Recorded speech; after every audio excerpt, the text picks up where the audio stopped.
Pessoal, vamos falar sobre a situação lá na Ucrânia e os ataques que a Ucrânia tem feito no território russo, hein? Está aumentando o número desses e estão ficando mais ousados. Vamos entender essa situação. Essa notícia foi sugerida, ou essas notícias foram sugeridas por No Funny Nickname, Eder Senna e mais um monte de gente. Obrigado ao pessoal que sugeriu a notícia. Obrigado a você que está assistindo o nosso vídeo. Se você gosta do nosso conteúdo, por favor, deixe o seu like e se inscreva aqui no canal, né? Pois bem, a situação em termos militares, em termos de avanço, não teve nenhuma mudança de ontem para hoje. Novamente a gente tem aqui a tentativa russa de avançar em alguns lugares, mas ao contrário do que a gente viu ontem, foi justamente os ucranianos retomando parte de Yampil. Yampil havia sido conquistada pelos russos, eles estavam atacando daqui em direção a Lima. Continuam bombardeando Lima, mas perderam pelo menos um pedaço aqui de Yampil. E fora isso, no fronte aqui não teve nenhuma grande alteração, né? Houve tentativa também de avanço russo aqui no sul, perto de Kherson, que também não resultou em nada, não conseguiram avançar de fato. Fora isso, um monte de bombardeios aí, como é padrão dos russos, né? O pessoal aqui do Instituto do Estudo da Guerra americano, eles colocam que a impressão que dá é que os russos estão com receio de atacar porque eles estão perdendo muito material, estão perdendo muita pessoa, perdendo muito material nesses ataques. A Ucrânia tem feito a estratégia certa de, justamente quando os russos vão atacar, trocar território por vidas, né? Ou seja, os russos até conseguem avançar um pouquinho, a gente falou sobre isso ao longo da semana, mas no que eles avançam um pouquinho, eles perdem muito material, perdem muita gente, perdem muito equipamento, e com isso diminui a capacidade deles de continuar atacando, e lógico, isso é um jogo que uma hora vai acabar quando não tiver mais força do lado russo, né? A impressão que está dando para o pessoal aqui é que o foco deles agora parece ser a criação das repúblicas independentes, anexando a parte da Rússia que eles já têm, né? Isso é uma coisa que eu já falei para vocês, eu temo que isso aconteça. De fato, isso vai ser um outro desafio da Ucrânia muito grande, como eu falei, essa fase 2 da guerra, a Ucrânia conseguir parar o avanço russo seria algo que era mais do que viável, mais do que provável. Falei mesmo que a Rússia pariu um ratinho, né? A montanha pariu um ratinho, realmente não conseguiram avançar praticamente nada, mas o desafio da Ucrânia é muito maior do que isso. O desafio dela é retomar essa área toda que foi invadida pela Rússia desde 24 de fevereiro, e isso não vai ser algo fácil. Parece que o foco da Rússia agora já está mais nesse aspecto do que qualquer outra coisa, né?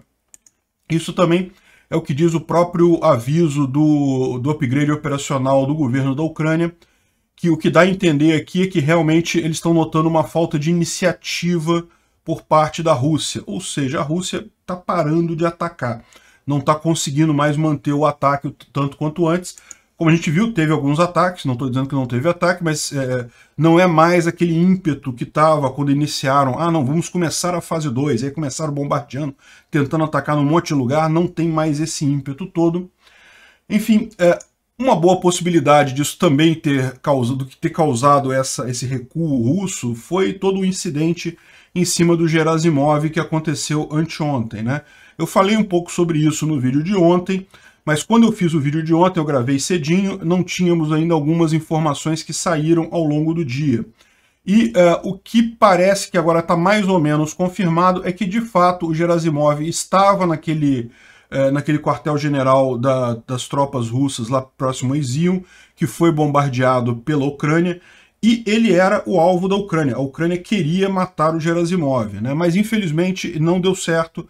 Matou o outro general que a gente falou ontem, o Simonov, mas matou vários outros oficiais, parece que 40 militares de alta patente do exército russo morreram nesse ataque ao quartel-general, então foi muita gente importante ali, mas o Gerasimov em si, tem gente dizendo que ele sofreu um ferimento na coxa, na parte superior da coxa, mas que não foi nada grave, ou seja, ele foi ferido, mas foi evacuado, saiu de lá, já está na Rússia de novo. Tem outras pessoas dizendo que ele saiu de lá antes do ataque. Então, quando o ataque aconteceu, ele já não estava mais lá. Qual das duas versões é a verdadeira, a gente só vai saber muito adiante, não dá para saber a essa altura, é muito complicada essa guerra da informação, né? Então você tem aqui mesmo veículos russos e coisa e tal anunciando esse fato, e algumas pessoas falando justamente até em detalhes que seria na coxa superior, que ele foi atingido por estilhaços de bomba, mas que não foi nada grave, que ele já estaria de volta à Rússia e coisa e tal. Certamente, se ele estava lá, ele pode até não ter morrido, mas deve ter levado um baita de um susto nessa história toda, né? Enfim, vamos ficar sabendo mais adiante se realmente ele foi atingido ou não. Parece que morrer ele não morreu, está fora de questão, mas sim, pode ser que ele tenha sido atingido, né? Nessa reportagem aqui, ela falava sobre essa possibilidade, depois ela colocou uma observação aqui, em que ela diz que parece que os serviços secretos, tanto russo quanto ucraniano, desmentiram que ele tenha sido ferido. Ele estava sim naquele posto de controle, porém ele saiu de lá antes do ataque ucraniano, né? Enfim, não vamos saber tão cedo o que aconteceu, né? Aqui no Daily Mail também fala sobre esse caso, sobre a ferida dele com estilhaços, né? Enfim, aqui também fala de uma outra coisa que foi justamente o ataque ucraniano à base em Belgorod, duas instalações militares em Belgorod, na Rússia, né? E desconsiderem essa foto aqui, tá? Essa foto aqui, embora a notícia seja do dia 1º de maio, essa foto aqui é do dia 1º de abril. Eu não sei por que eles botaram essa foto aqui, né? Porque vocês lembram, no início de abril também teve um ataque dos ucranianos a um depósito de combustível em Belgorod. Foi o primeiro grande ataque ucraniano em solo russo, né? E agora, 1º de maio, a gente teve novos ataques lá, foram ataques grandes a duas instalações militares russas naquela região. E mais do que isso, se você olhar aqui, ó, esse vídeo aqui mostra... Isso daqui é um avião ucraniano em cima de Belgorod, filmado por moradores de Belgorod. Repara que ele está soltando o IRCM, né, que é aquele negócio para desviar míssil antiaéreo. O fato de ele estar fazendo isso mostra que é um avião ucraniano mesmo. Se fosse uma aventura russa e uma false flag, não teria necessidade de jogar isso. Então, teve avião ucraniano na Rússia, e atingiu duas grandes instalações militares lá, né? Essa foto aqui sim é recente, mostra uma das instalações militares que foram atingidas pelos aviões ucranianos em Belgorod. Parece que era um depósito de munição, então a ideia da Ucrânia, mais uma vez, foi apagar ou diminuir a capacidade de guerra russa. Agora não deixa de ser uma missão bastante ousada, um avião ucraniano entrar no território russo e bombardear 2 quartéis dentro da Rússia ali. Tudo bem que se você olhar a posição ali, Belgorod é muito próximo à Ucrânia, é bem na fronteira mesmo, mas ainda assim.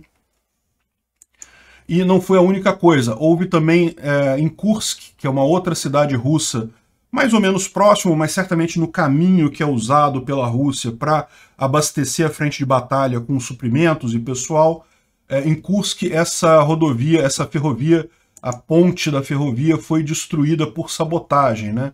Dá para ver aqui, botaram algum explosivo aqui e destruíram a ponte lá na Rússia. É uma ponte de concreto, não é algo que eles vão conseguir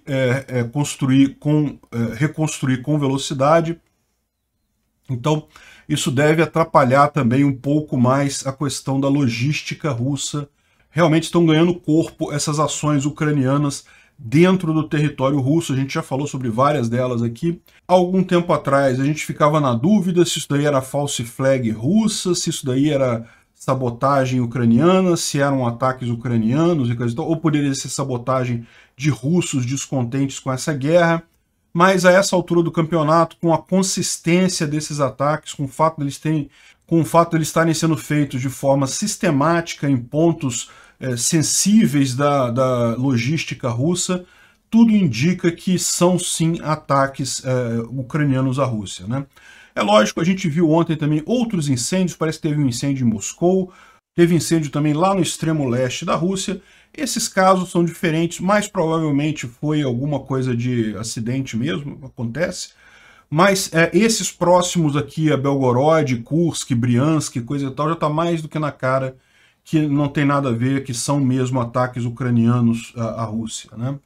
e isso a ponto dos próprios russos ficarem preocupados. Isso daqui é uma rodovia próxima à região lá, é em Belgorod isso daqui, próxima à região de Kharkiv, e você pode ver que os policiais russos estão impedindo as pessoas de trafegar por essa ponte justamente por receio de talvez um ataque à própria ponte, né? Eles, na verdade, estão... Existe um mapa aqui em que eles estão botando vários outros pontos que estão com o mesmo tipo de proteção em Belgorod. Ou seja, esse daqui é o que a gente está vendo, é uma ponte que atravessa esse curso d'água aqui, mas tem outros pontos aqui também em que os russos estão montando guarda porque temem ação de sabotagem ucraniana a esses elementos, né? Então, sinal de que vocês estão preocupados é porque realmente a coisa está machucando, né? Hoje cedo a gente teve mais duas informações, uma delas foi uma explosão grande no aeroporto de Kherson. Vocês lembram, Kherson é a cidade que está ocupada aqui pelos russos, e a base dos russos na cidade é justamente o aeroporto que está aqui, e é justamente onde os ucranianos têm feito várias ações para atrapalhar a organização russa nessa cidade, né? Então, uma grande explosão aqui no aeroporto, mais uma, não é a primeira, várias vezes os ucranianos já fizeram isso, e parece que é uma coisa meio idiota por parte dos russos, porque eles continuam montando novamente o quartel-general deles, a principal base militar deles na região, no aeroporto, e continua sendo bombardeado, e mais uma vez eles certamente tiveram algum prejuízo aí. Como isso aconteceu há muito pouco tempo, não dá para saber ainda exatamente o que houve, mas certamente houve algum prejuízo aí, né? Esse vídeo, ele é gravado meio pro alto aqui, para não entregar... Esse vídeo é gravado meio que apontando pro alto, assim, né? Para não entregar a posição da pessoa que está filmando o vídeo, certamente, né? Mas é isso daí, é uma explosão grande em Kherson.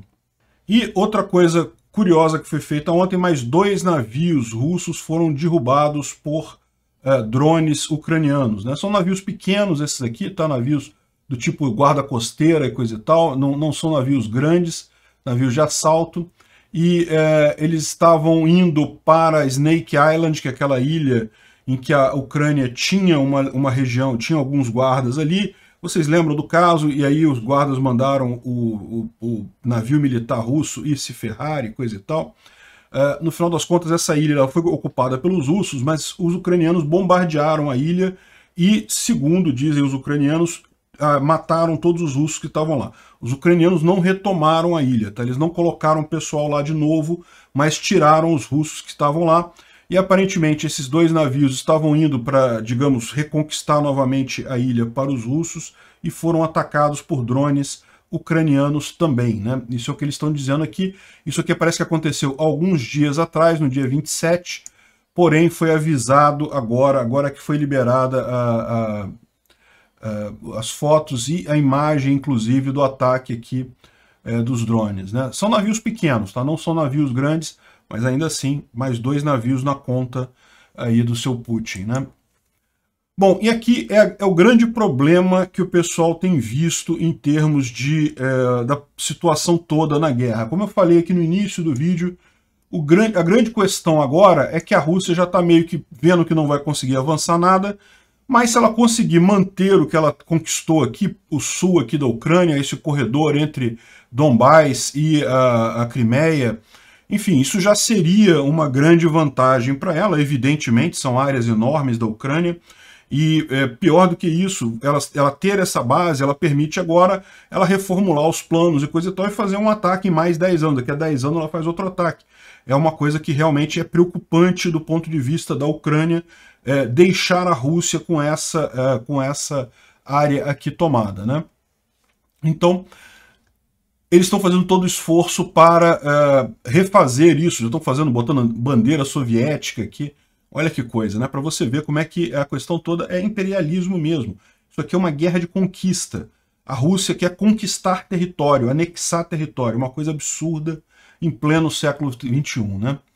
Bom, e também em Kherson também fizeram a mesma coisa, só que em Kherson continuam as batalhas, continuam os protestos populares contra os russos. Ainda tem muita gente que vai protestar em Kherson contra os russos a ponto de que eles desistiram de fazer o referendo lá em Kherson. Era tanta confusão por lá que eles resolveram não fazer mais referendo. É lógico, não quer dizer nada, eles vão querer continuar dizendo que não, que é uma república separatista agora, que isso daqui é uma área que vai ser a favor dos russos e coisa e tal. Vão tentar manter, mas a gente sabe, tal como foi Donbás também, e tal como foi a Crimeia também, isso é uma área conquistada. Não tem nada de revolta popular a favor dos russos. Isso não existe, né? Então, no final das contas, é tudo uma questão de força. Realmente, vamos torcer para a Ucrânia ter força para uma eventual contraofensiva retomar essas áreas, né? E existe a possibilidade também, como a gente disse no vídeo de ontem, do Putin declarar guerra durante a cerimônia de 9 de maio. É algo que pode ser que ele faça. E neste caso, aí ele poderia chamar reservistas também, o que indicaria uma guerra muito mais longa aqui na Ucrânia, né? Vamos ver como é que isso vai caminhar. Mas a gente espera uma contraofensiva da Ucrânia aí entre 2 a 4 semanas. Eles já devem estar bem perto de poder fazer esse tipo de coisa, né? Bom, uma outra coisa curiosa dessa guerra é a quantidade de coisas roubadas pelos russos, né? Os russos estão encarando muito essa guerra como uma guerra de saqueio, para saquear os ucranianos, né? E estão levando computadores, máquina de lavar roupa, um monte de coisa. Isso daqui é uma foto dos Correios em Minsk, na Bielorrússia, com os soldados russos levando as coisas que eles roubaram na Ucrânia para despachar para casa deles pelos Correios lá da Bielorrússia, né? Então, é um negócio meio triste de ver, né? O nível que se chegou nesse tipo de coisa. Parece que esse é o nível de incentivo que os soldados russos têm agora para roubar mesmo. Pior que isso, no sul da Ucrânia, parece que estão roubando muitos tratores agrícolas, equipamentos agrícolas. Principalmente o pessoal que veio da Chechênia, parece que o Kadyrov roubou muita coisa disso. Toda a produção de alimentos ucraniana na parte sul, que está ocupada pelos russos, está sendo roubada pela Rússia, e até os implementos agrícolas, os tratores e coisa e tal, né? Felizmente, esse daqui, pelo menos, ele foi desabilitado remotamente, né? Ou seja, não conseguiram usar o que eles roubaram. Esses equipamentos mais modernos têm isso, você pode desabilitar, igual no celular, por exemplo, que você desabilita a distância. Mas, de qualquer forma, não deixa de ser um absurdo, não deixa de ser um prejuízo enorme para a Ucrânia, né? E, bom, tem mais algumas coisas curiosas aqui, só para a gente complementar. Parece que pirataria voltou a ser o máximo lá na Rússia, né? Todo mundo tendo que piratear as coisas por conta das sanções que estão acontecendo. Os filmes que estão sendo lançados nos cinemas da Rússia. Sabe aquela versão ruim, gravada com câmera, que o pessoal grava na cam, aqui no... Você consegue baixar isso no torrent. Os filmes recém-lançados, tipicamente, você só consegue ver cópia cam nos sites piratas, né? Que alguém entrou com uma câmera no cinema e gravou a tela. Só que é horrível, a qualidade fica péssima, o som fica terrível, né? E é esse tipo de coisa que está passando nos cinemas lá da Rússia nesse momento, justamente porque é o que eles conseguem obter para ver os filmes mais recentes por lá, né? E, bom, para concluir, o Lavrov andou falando algumas besteiras enormes. Primeira coisa que ele falou aqui, ok, não vai acabar no dia 9. A gente já tinha falado isso para vocês. Dia 9, eles gostariam muito de acabar essa invasão até o dia 9, de ter tomado o Donbás inteiro até o dia 9, mas certamente isso não estava perto de acontecer, não havia essa possibilidade. O que eu disse para vocês também é que o prazo que realmente eles têm é o final de maio.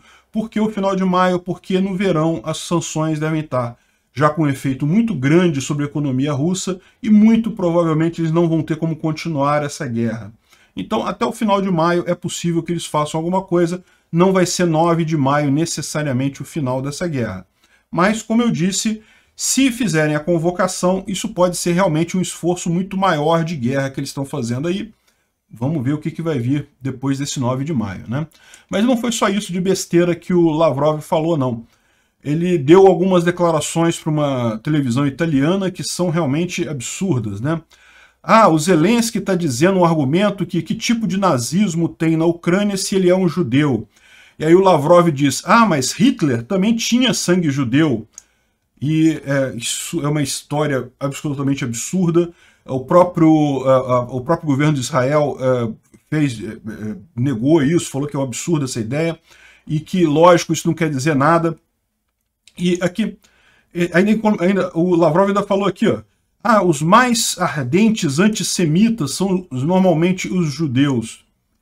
Isso é uma bandeira que a esquerda adora usar. Tome muito cuidado com isso, porque eles gostam de falar assim, não, eu sou antissemita, eu sou contra o Estado de Israel, não contra os judeus. O que não existe isso, esse pessoal é antissemita mesmo. Eles querem, é um absurdo essa ideia de que não, é contra o Estado de Israel, mas não contra os judeus e coisa e tal. Não, isso aí é propaganda pura. A pessoa que é contra o Estado de Israel é contra os judeus também, é antissemita. Enfim, está mais do que claro aqui que os russos estão muito mais próximos do nazismo do que qualquer outra coisa aqui, e que essa bandeira deles de denazificação é uma coisa idiota, que não tem lógica nenhuma. Obrigado por assistir o vídeo até o final. Além de curtir, compartilhar e se inscrever no canal, considere se tornar patrocinador com valores a partir de R$ 1,99. Clique no botão Seja Membro abaixo para saber as condições e vantagens de patrocinar o canal. Mais informações sobre o nosso projeto, visite nossos sites indicados na tela.